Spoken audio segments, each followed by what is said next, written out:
Coming up on our newscast, the National Assembly Speaker calls for a revote on the parliamentary bill vetoed by the president to normalize parliamentary affairs, but ruling party lawmakers insist they will only attend to other pending bills. And as Greece lurches toward default on a repayment to its creditors, the country plunges even deeper into financial crisis.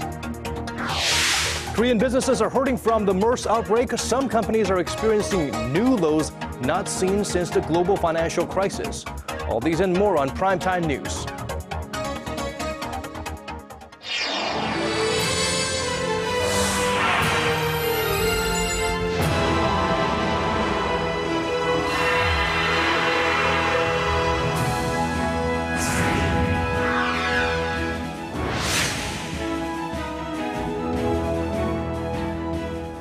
Hello and welcome to Primetime News on this Tuesday, June 30th. I'm Daniel Choy. And I'm Hwang Ji-hye. Thank you for joining us.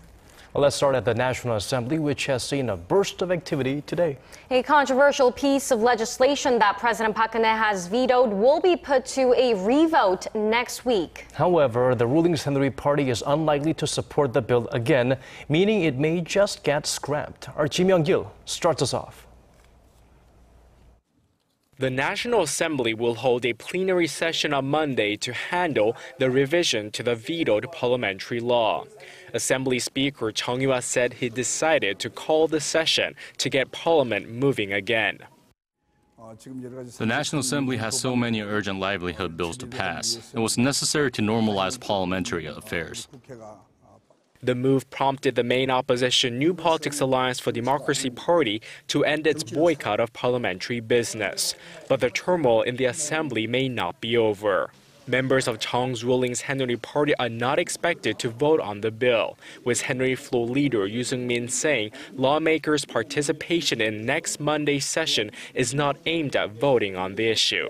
That drew another sharp rebuke from the opposition, which called it a cowardly act. The Saenuri Party must take part in the revote and pass the vetoed bill. They shouldn't say two words with one mouth. They shouldn't break their earlier promise to pass the bill. If the bill, which enables lawmakers to request changes to government ordinances, fails to pass again on Monday, it will automatically be scrapped. President Park has said she opposes the legislation because it violates the constitutional separation of powers, saying lawmakers were attempting to challenge the government's administrative power. Ji Myung-gil, Arirang News. Despite facing mounting calls to resign, it was work as usual for Saenuri Party floor leader Yoo Seungwoo. Yoo chaired a policy meeting Tuesday and is scheduled to attend government consultations next week on an extra budget to prop up the ailing economy. The Saenuri floor leader has been mired in controversy since President Park vetoed a revision to the parliamentary law last week. Senior lawmakers close to the president are pushing Yoo to step down for creating a rift between the governing party and presidential office. But Yoo also has supporters. A poll by Real Meter showed Tuesday that more than 45% of respondents said Yoo should keep his position, which is about 14 percentage points higher than those who want him to step down. On the national defense front, Korea has selected Airbus Group as its supplier of inflight refueling tankers. The high-profile deal is all part of a plan to boost the country's Air Force capabilities amid rising tensions in the region, including North Korean threats. Our Connie Kim reports. Korea decided to buy 4 Airbus A330 MRTTs as its aerial refueling tanker in a deal worth 1.5 trillion won, or $1.3 billion, edging out 2 rival competitors. Seoul's Defense Acquisition Program Administration said Tuesday that the Airbus scored high in many categories, including fueling capability.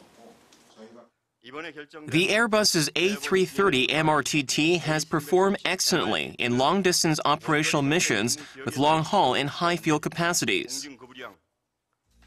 Air-to-air refueling, transporting passengers and military personnel, and aerial medical evacuation missions are just some of the capabilities the selected Airbus aircraft boasts. Also known as the flying gas station, the tankers can refuel fighter jets and other warplanes during flight. And under the deal, Korea will get the planes between 2018 and 2019. Airbus's A330 MRTT, Boeing's KC-46, and Israel Aerospace Industries' B767 MMTT competed in the $1 billion bid. And up until the final decision on Tuesday, Airbus and Boeing were neck and neck.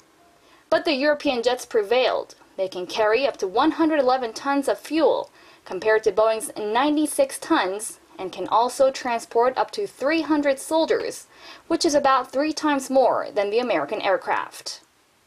Although the Airbus tanker comes with a high maintenance cost, it will enable Korea's Air Force to expand its radius of operations to Korea's easternmost island of Dokdo, to the southernmost island of Yeodo, and to the northern part of the Korean peninsula. Connie Kim, Arirang News. Meanwhile, a South Korean civilian group visited North Korea today to discuss the details of a planned trip there by Lee Hee-ho, the widow of former late President Kim Dae-jung. They returned without fixing a date, but say that they will hold further discussions with their counterparts. For more on this report, we turn to our Hwang Ji-hye. Returning from Kaesong on Tuesday, South Korean Chief Delegate Kim Sung-jae said a date has not yet been fixed for the former South Korean First Lady's trip to Pyongyang. Kim was one of 5 representatives from the Kim Dae-jung Peace Center who made a day trip to the border town to meet with North Korean officials. We told the North Korean officials that she wants to make the trip in July if possible. Lee Hee-ho, the widow of former President Kim Dae-jung, has been seeking to visit Pyongyang to give hand-knit hats, scarves, and clothes to North Korean children. On Tuesday, the two sides agreed that Lee will travel by land and visit orphanages in the north. The chief South Korean delegate made clear that the former First Lady was making the trip following an invitation from North Korean leader Kim Jong-un. We reaffirmed his invitation to the former First Lady and discussed how that is the basis of her trip to Pyongyang. If the trip takes place as planned, there's speculation that Lee might be able to meet with the North Korean leader. If she visits the north with a message from President Park Geun-hye, there's a possibility she will meet with North Korean leader Kim Jong-un. If that happens, the trip will represent a positive contribution to improving inter-Korean relations. The delegations from the two Koreas agreed to meet again soon to further discuss the details. Hwang Ji-hye, Arirang News.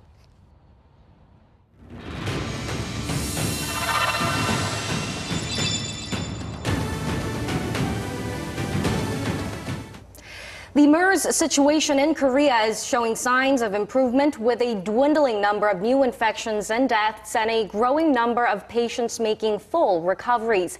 And today, for the 3rd straight day, the number of new patients is at 0. That's right. And to help us clarify which phase we are at here in Korea in terms of the ongoing battle against that virus and where we go from here, we have Professor Song Dae-sup of Korea University joining us in the studio. Professor, thank you so much for joining us. Thank you. Well, the numbers are now quite encouraging. Can we see this as a prelude to overcoming MERS? Yeah, of course. As a original characteristic of the viral infection, they have their own neutralizing antibody. So after they get the neutralizing antibody, they can survive and they can recover from the viral infection. So this is very good prelude to have come to an end of this MERS situation in Korea. Well, what about your thoughts on the criticisms against the government about the late response, or rather the lax initial response in terms of coping with the virus? Do you think they deserve what's coming at them, or do you feel that they deserve a little bit of a leeway and understanding as to the situation and the circumstances they were in? The most important thing is to escape the first patient at the first time, because the government, Korean government, do not detect the virus infection of the first patient for 10 days. So during the days, the first patient spread the virus strongly to many hospitals. So that's the main cause of this situation. So the rapid detection and the rapid isolation of the patient was failed. So that's the point that the government should have a criticism. And one more thing is, every expert pointed out that the government should release the information about the hospitals that have outbreak. But at least the government should have released to the medical officers. But now looking forward, what more does the government need to do to make sure the virus is eradicated and prevent new outbreaks either from MERS or other viruses? Actually, in my opinion, it is inevitable to face the new emerging viral disease so repeatedly. For the nice prevention and tactical action for the viral disease, we should have some protocol about three categories. For the first time, about the diagnosis, and the second is making a vaccine, and third is making a treatment method. And the government and the hospital should have some law and some rules about the crowded condition in the hospital. And the second, stay for a long time in the emergency room is another causes of this situation. So that kinds of situation should be altered after this outbreak.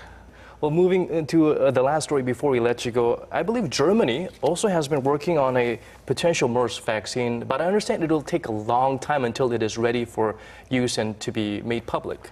Actually, in the course of vaccine development, this stage is some development of the vaccine candidate. In Korea, there are so many teams to have ability to make this kind of vaccine candidate, but real validation and real use in the humans, so it takes a very long time. For example, you should have a process about the preclinical test containing safety and stability and efficacy test, and after the validation and guarantee of this test, they should move to a clinical trial. So it takes at least 5 or 7 years from now. So we need more time for a vaccine for MERS. Yeah. All right, thank you so much for your time, Professor Song. Yeah, thank you.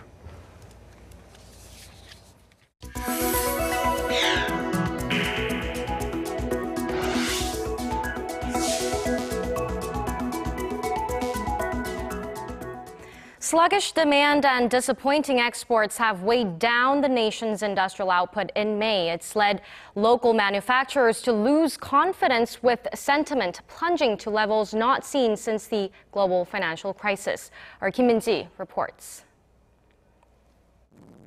Korea's industrial output fell for the third straight month in May. Despite a rise in the construction sector, overall production fell 0.6% in May from the previous month due to slow outbound shipments. The agency said a sharp drop in exports pulled down production, particularly in the auto and semiconductor sectors. Outbound shipments fell nearly 11% on-year in May. Slumping exports and weak global economic growth have weighed down on production. It's expected to fall further as the recent MERS outbreak will impact next month's figures. And the poor economic conditions are being reflected in the business sentiment among local firms, with the key index dipping to its lowest level in more than 6 years. The business survey index in the manufacturing sector tumbled to 66, down 7 points on month. That's the lowest since the 56 recorded in March of 2009, and even lower than the months following last April's Seoul ferry disaster. It also hit below the benchmark 100, signaling more firms hold a pessimistic outlook. Experts say the overall economic conditions could start to pick up in the second half of the year when the effects of the government's supplementary budget start to kick in, but stress that the effort should last in the long run. Kim Min-ji, Arirang News. The Korean government has rolled out a plan to slash greenhouse gas emissions by 37% in 15 years. That means a commitment to reducing Korea's overall output to 535 million. Under the plan, over 25% will come from business as usual reductions, while 11% will be trimmed from carbon offsetting. The government is pushing to develop and implement technology to reduce greenhouse gases, while also looking into building more nuclear power plants in the country. Government officials said the ambitious proposal would be submitted today to the United Nations Climate Change Secretariat in Bonn in Germany. Farming may be an unlikely industry to partner up with high-tech firms, but it's exactly what the Korean government is eyeing to revamp that sector. Korea's 14th Innovation Center, aimed at making local farms go smart, opens in Sejong City on this Tuesday. Our Hwang Ji-hye takes us there. Farming through your smartphone. That's the idea at the center of Korea's 14th Creative Economy Innovation Center, aimed at converging farming with information and communications technologies. Located in Sejong, the center will turn conventional farms into so-called smart farms, acting as a test ground for the integration of the Internet of Things out in the field. Through modular systems embedded in greenhouses, farmers will be able to remotely control conditions like temperature, humidity, and water supply through their smartphones. SK Telecom is supporting operations for the center, providing mobile network systems required for the project. Strategically located in the country's administrative capital, the Sejong Center is also looking to create synergy with other regions. The Sejong Center will work in tandem with biotech research centers in Daejeon and with innovation centers in Jeollanam-do and Gangwon-do provinces to boost startups in the agricultural sector. We aim to foster Sejong City as the mecca of smart farming, sharing its innovations across the country and overseas. Collaboration between the 14 innovation centers is revving up, with projects between the centers and the public and private sectors well underway now. These projects will be exhibited at a creative economy fair in Seoul at the end of the year. Hwang Ji-hye, Arirang News. The U.S.-led regional free trade deal known as the Trans-Pacific Partnership has taken another step toward completion. 12 countries have already joined. The question is, will Korea be next? Our Kwon So-ah helps us weigh the country's options. This is so much fun. We should do it again.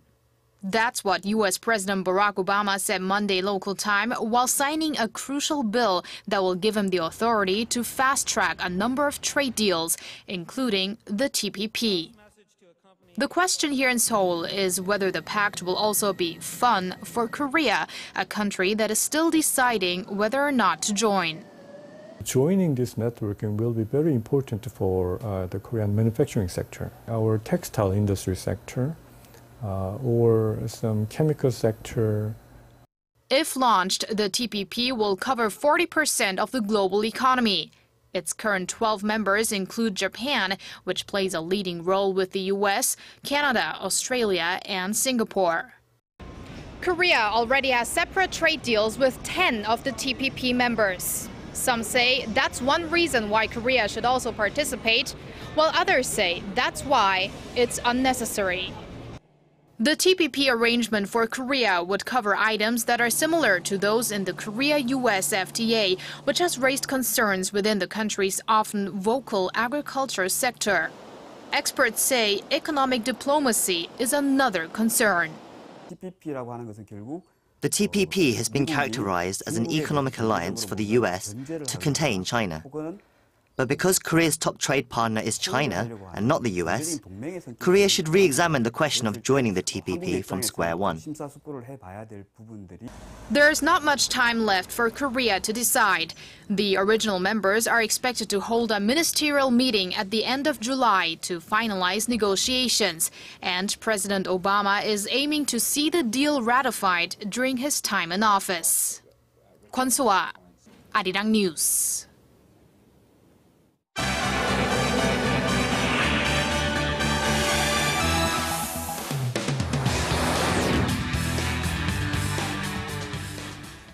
And before we start our international headlines, we would like to thank our Paul Yi for all his contribution. Paul, you have been the most reliable, humble, hardworking, and knowledgeable person I've ever met in this industry. We thank you and good luck with your future endeavors. Thank you so much, Paul. And our focus today is Greece's debt crisis reaches its breaking point. A military plane crash in Indonesia kills scores of civilians, and Marvel's tiniest superhero finally hits the big screen. Paul, let's get right down to it. It appears like time has already run out for Greece as it makes a last-ditch effort to avoid defaulting on its international debts. What's the latest on where Athens stands at this point? Well, the Greek Finance Minister Yanis Varoufakis has laid to rest any hopes of a last-minute deal to repay the country's creditors before Tuesday's deadline. This as global markets have been grappling with the pending economic fallout. Our Shin Se-min has more. There are only hours left before Greece's current bailout package and its $1.8 billion loan repayment to the International Monetary Fund come due. The country's total accumulated debt is well over $350 billion, $270 billion of which is owed to the European Central Bank, the IMF, and other Eurozone countries. The June 30 deadline was set by the Eurogroup earlier this year and is attached to a series of demands for economic reforms. Late Friday, Prime Minister Alexis Tsipras threw the country into turmoil when he announced a referendum on the question of whether to accept the demands, with a scheduled vote to take place this coming Sunday. A yes vote means voters accept the austerity measures proposed by Greece creditors. A no vote could mean voters are choosing a path that will most likely rip them from the Eurozone, which experts say would result in heightened volatility in global markets. But Athens is already in crisis. The banks are shut, ATM withdrawals are limited to 60 euros, and Greeks are lined up at supermarkets hoping to stockpile essentials. Greece is at the most critical moment of its modern history, faced with the prospect of disaster, a true disaster, unprecedented in times of peace. The looming uncertainties over the situation in Greece have dented global markets, but not all of them. On Tuesday, Korean stocks closed 0.67% higher and the benchmark Kospi rose over 13 points, a relatively small shift as news wasn't unexpected. But the U.S. stock market plunged 350 points on Monday, with the Dow and the S&P 500 falling at least 2%, while European markets also took a tumble. Shin Se-min, Arirang News. And turning to Indonesia, a military transport plane has crashed into a residential area, destroying several buildings and killing at least 49 people. Local media said the large aircraft plunged into a built-up neighborhood in the northern city of Medan on Tuesday, just minutes after taking off. Witnesses said the plane appeared to have lost power before it crashed. The pilot reportedly requested to return to base due to technical problems. Air Force officials say the plane may have been carrying as many as 113 people, raising fears that the death toll may rise. The disaster marks the country's 11th fatal crash involving military or police aircraft over the past decade. And finally, Marvel's latest blockbuster, Ant-Man, has hit the big screen as the studio continues to expand its epic cinematic universe. Starring Paul Rudd and Michael Douglas, the movie features a superhero who's able to shrink in size and control tiny ants at will. Speaking on the red carpet at the world premiere in Hollywood, the film's biggest stars described the flick as spectacular.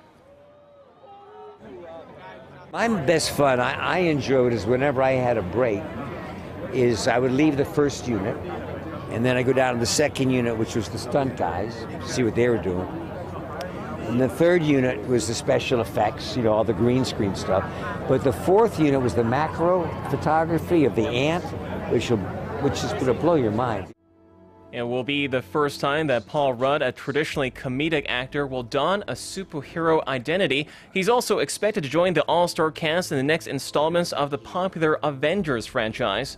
Ant-Man is set to open at theaters across the United States on July 17th. And that wraps up our look at international stories for now. Good night.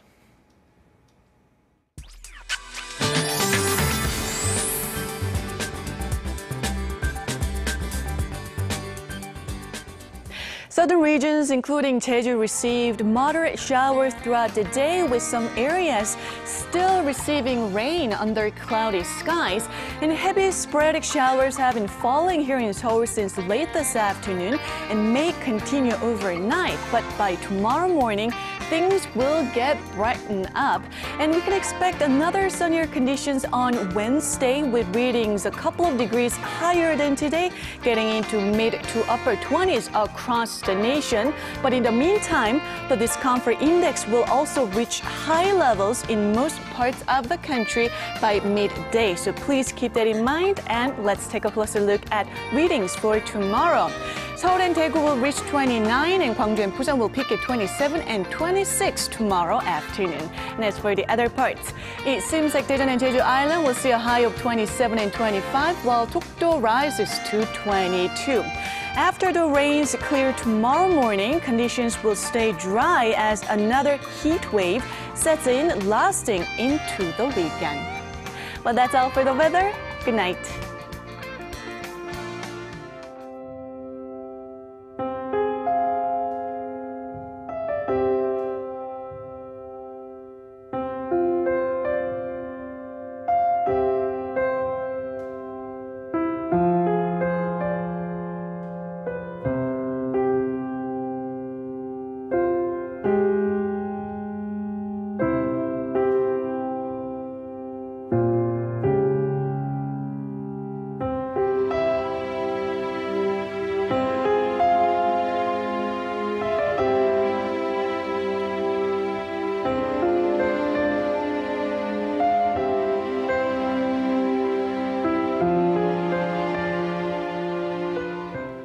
One thing we can learn from nature, it does not hurry, yet everything is accomplished. That brings us to the end of our newscast. Thank you so much for staying with us. I'm Hwang Ji-hye. And this has been Daniel Choy. Join us again same time tomorrow. Goodbye for now.